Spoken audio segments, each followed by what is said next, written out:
This lesson is going to be a lesson that's going to look at making the factoring when your coefficient of x squared is not 1 a lot easier. So let's take a look at this. So let's say with the example we're looking at to factor is 6x squared minus 2x minus 8. The first thing I need to look for is I need to find two numbers that will give me AC, which means A times C. So that means 6 times 8. So I need two numbers that multiply to make 48, but they have to subtract, because the 8 is negative, to make 2. So there's lots of factors of 48. If you don't know which ones off the top of your head, you can go through and list them and then check which ones either do the addition or the subtraction. But because it's minus 8, we need some that subtract to make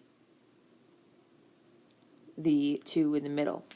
So remember what this tells you up top. This tells you that when you factor, your binomials are going to have different signs, and then this one tells you that the biggest factor is going to be negative. So if these are the two factors that we're going to use, 8 and 6, the bigger one, the 8, has to be negative. So I'm going to take out my middle term, which is this term, the minus 2x, and I'm going to replace it using the two factors that we just chose. And again, remember the first one, the biggest one has to be negative, and then the smaller one is positive. So I would have the 6x squared still. Then I would have the plus 6x minus 8x, because that's what gives me the minus 2x, because negative 8 and 6 is negative 2. And then I have the minus 8. Now, it wouldn't necessarily matter where you put the minus 8 and the plus 6. I could have put 6x minus 8x plus 6x minus 8, and it would have worked fine. However, I know what steps are coming up, so I'm trying to put them that have a common factor together.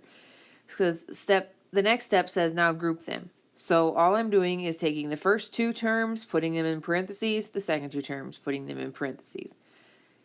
The next instruction is to pull out a common factor. That's why I put the 6x with the 6x squared and the negative 8x with the negative 8. That way it gives me a common factor to pull out. So if we're looking at the first binomial, 6x squared plus 6x, my common factor that I could take out of both of them would be 6x. If I take 6x out of 6x squared, I'd be left with x, because 6x times x gives me 6x squared. And if I take 6x out of 6x, I would be left with 1, so plus 1.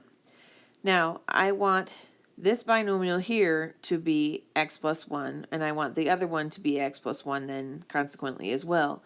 So in order to make that one x plus 1, the factor that I have to take out is negative 8.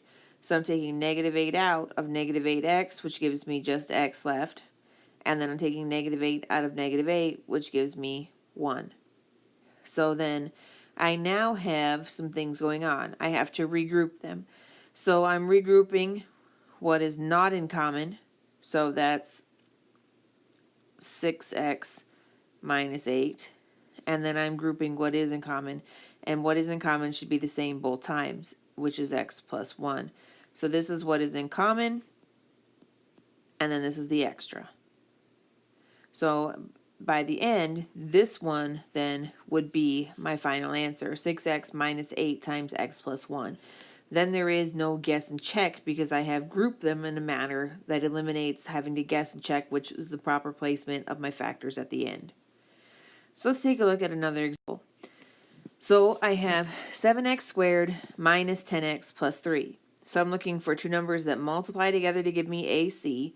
So AC is 7 times 3, which is 21. But the factors have to add to get 10. So if I have my factors of 21 are 1 and 21, or 7 and 3. 7 and 3 are the only ones that add together to make 10. So I'm looking to take out the minus 10x, and I'm going to replace it with using my factors negative 7x and negative 3x. I know this time they're both negatives because this symbol tells me that both signs are going to be the same, and this tells me that they're both going to be minus or negative. So I'm going to replace the minus 10x with a minus 7x and minus 3x.